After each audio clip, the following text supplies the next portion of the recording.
I'm Nino Brown. It's CFB Prime.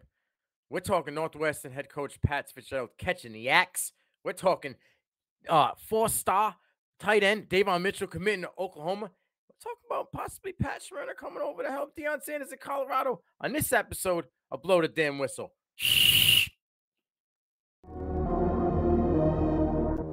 Some of you in the room right now, you are where you are, you're giving 60% when you have 120 in you. Why? Because you never made a decision.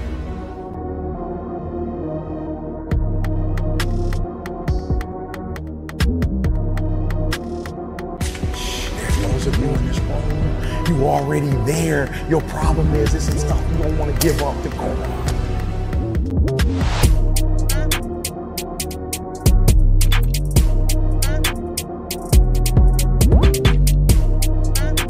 Listen to me, pound for pound, any agent in the room, pound for pound, motivational speaker, pound for pound, entrepreneur, pound for pound, athlete, pound for pound, weightlifter, pound for pound, whatever you do, I guarantee you when you do it, nobody can do it like you do it. The problem is you don't hardly do it. We back for another episode of CFB Prime. I'm your host, Nino Brown. I'm a little angry. Things got a little justified a few hours ago, but we're going to be talking about Northwestern head coach Pat Fitzgerald, who was suspended 2 weeks without pay following this hazing investigation, right? 48-year-old head coach. You're in your 18th collegiate season coaching, okay? You knew you were under the microscope for hazing allegations. Your back was against the wall going 1-11 last year. You had to know what was going on. Things like this don't just pop up out of nowhere. You can't be Stevie to everything that's going on under your watch, okay? The investigation began back in 2022 in December, but headed by Illinois Inspector Maggie Hickey. Now, there was a couple former players who accused that there had been locker room hazing. The verbiage may be off a little bit because you got to take it however it is. They, quote-unquote, it's called running. And they also had this quote-unquote Shrek list. You see the quote-unquotes for those of you on Spotify, you can't see what's going on. Air quotes.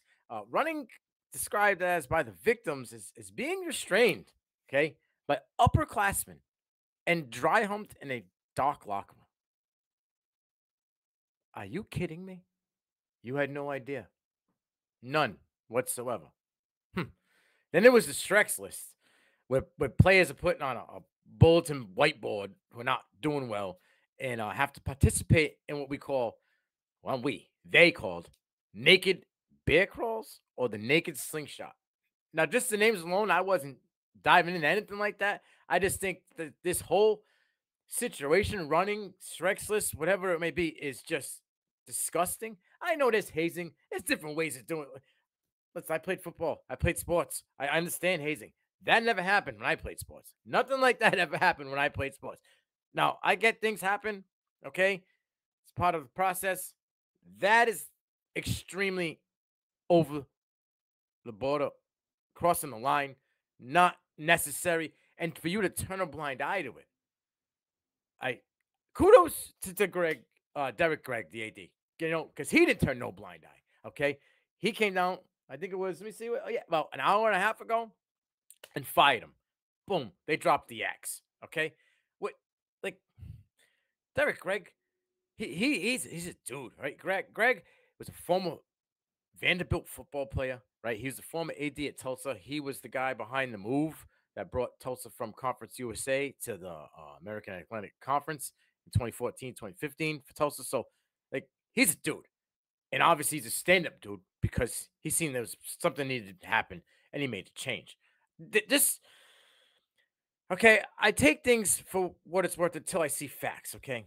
So when I see allegations or hear allegations and things are out there, let me do a little research. And then I go and, see a press conference and things that were stated by Mr. Pat Fitzgerald. And this is what he said when it came about. I'm very disappointed when I heard of the allegations of hazing on our football team. Although I'm not aware of the alleged incidents, I have spoken to the university officials, and they informed me of a 2-week suspension effective immediately. You are not aware of the alleged incidents? So somebody took it upon themselves to point out who wasn't picking up the pace in practice or who needed to be hazed. Somebody on their own. You didn't hear nothing. No kid came up to you and said he was hazed. Nothing like that. Nothing. I find that odd. Then it was Northwestern football prides itself on producing not just athletes, but fine young men with character, befitting the program in our university. We hold our student athletes and our program to a higher standard, and we will continue to work to exceed those standards moving forward. Well, Mr. Fitzgerald, I don't think you've met those standards. Okay, and now that you've caught the axe and left this program kind of in disarray, they have a 6-point bulletin that they now have to follow in regards to hazing.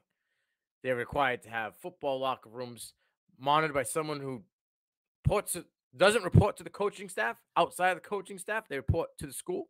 Okay, the university has to create an online reporting tool specifically for student athletes to anonymously report incidents of potential hazing or hazing-related concerns. They now have to provide and require an annual mandatory anti-hazing training for all coaching, staff members, student athletes, with an emphasis on reaching and reporting options, the duties to report, discipline for future violations, and the fact that hazing is not acceptable regardless of consent. The university will now have to form an internal working group comprising Northwestern leaders across various disciplines to create a report or policy development, organizational culture, communication, training, and enforcement.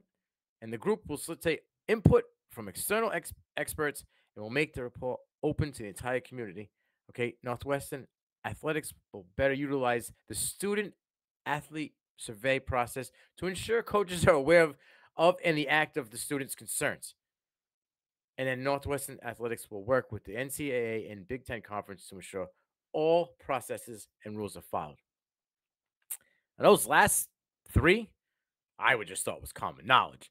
Now, these other three, they got to implement all this stuff extra on top of what was probably already implemented, because this gentleman who was supposed to be leading your children the right directions, become young men into adults, providing them a future and directing them the right way, was pretty much turning his back to things that were really going on at this university. And for that, I'm disgusted. I'm not disgusted at how the university handled it. To them, I give them kudos. Pat on the back. Well done. Pat Fitzgerald. I don't have words that any of these platforms would allow me to say. It's gross. Like, man, you were supposed to be in charge of developing young men. You were supposed to be in charge of leading these kids to a path to the next step, whether it was football or not. You did neither. This was the total opposite. And for you, sir, I don't think you deserve to coach in college football anymore. I think your ticket has no more options to be punched, sir. You can put that in the trash. Your day is done. Good day. Let's move on to something else. Something a little more upbeat. I know my guy Boomer, he's probably gassed about this one. Do a little tight end talk. We're going to talk about Oklahoma's 4-star recruit that they just landed, who announced his commitment. That would be Devon Mitchell. This one is a unicorn. Okay. Mitchell's 6'4", 245 pounds. And he just completed his sophomore year of high school. 33 receptions, 731 yards, and 9 touchdowns. As a tight end. The man lines up as a tight end. As a sophomore. 6'4". A mind blown. Okay? Sophomore, what are you, 15? 6'4", 245 at 15 years old. Playing football at Allen High School in Texas. Yeah, a lot of big boys in Texas. So everything is bigger in Texas. Football is big in Texas. Mitchell is big in Texas. Okay? He was the number 2 tight end in the 2025 class. Okay? Now, I don't know what's going to happen. What, these guys got to do. We're on 3, rivals, 24/7, however they're going to do it. But he reclassified now to 2024. So the thing's going to change. He may get an extra star. He might stay at a 4-star. I don't know. We don't know what's going to happen. But I can tell you this, okay? Oklahoma was the first P5 school to offer him a scholarship as a freshman. Okay, this is before Venables was there. But then when Venables came in, he instantaneously reached out to him after he was hired. What's good, my guy? How we doing? And that resonated with Devon big time, okay?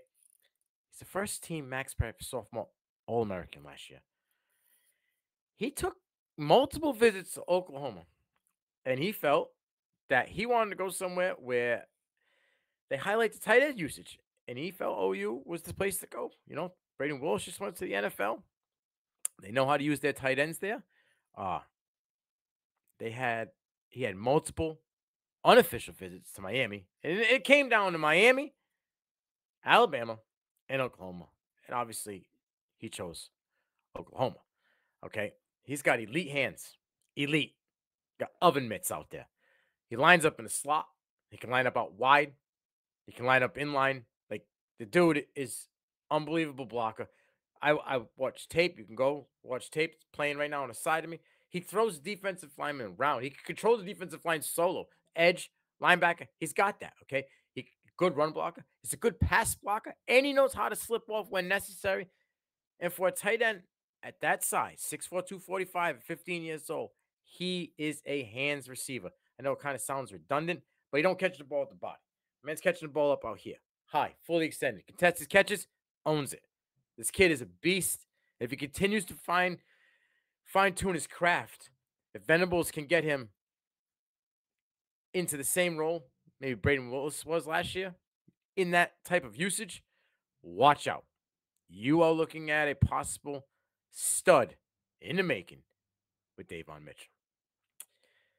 Now let's fly a little west, go out to Colorado. I know Deion's been having a little bit of health concerns. Shout out to Deion, Coach Prime. Hopefully, get that under control. Get yourself back to, normal. But he's still working. Like he says, he's not hard to find. All right. It was rumored back a while back, but apparently it's time, as Coach says. It's time. Pat Sherman just spent the last week in Colorado checking out the Buffs campus. And when all things lining up, it seems as though Pat Sherman's going to be an offensive analyst for the Colorado Buffaloes this year. Okay? It's not officially announced, but you're looking at a gentleman who's bringing 20-plus NFL years experience. Okay? In 2021 and 2020, he's with the Denver Broncos. Okay? Now, it's kind of like Deion's like 6 degrees of separation with Kevin Bacon, okay? Because Mike Zimmer, who was an analyst for Deion at Jackson State, worked with Pat Sherman 2017 with the Minnesota Vikings when they went on a nice playoff run, okay? So there's a friend of a friend working with a friend. It sounds kind of familiar. Sounds like a guy out in Alabama that just when he needs to change something up, goes talk to a friend who all has all this NFL experience.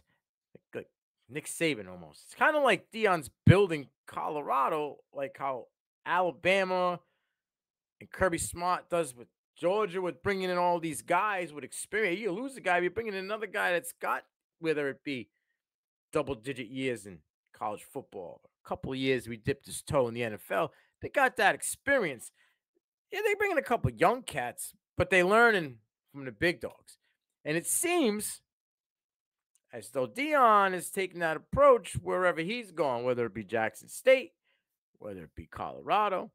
But he's bringing in Sherman, who runs a West Coast style offense, right? A lot of 12 personnel. But when you got speed and you got a QB that can move, his type of offense works because he uses a lot of rub routes to free up wide receivers and tight ends across the middle. You got guys that can boogie, guys that can get open, and a quarterback that can move. Rub routes leave guys stranded out there looking for something to do with their hands empty. All right? Now, got offense consists of offensive coordinator Tim Brewster. You got assistant Gary Howell. You got assistant Bartholomew, and you got assistant Billy O'Boyle. Okay, so Sherman's going to be the voice of reason, the analyst behind helping these guys through. You're going to see a lot of his style offense implemented as they go along.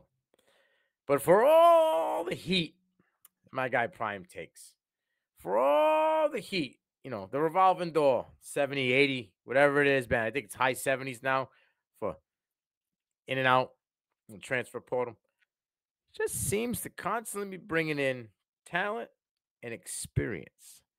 Talent and experience. And he got a backup plan brewing, right? All that rumors about maybe going back to the Big 12 where he comes from. Listen, you can hate it on him. You can doubt him.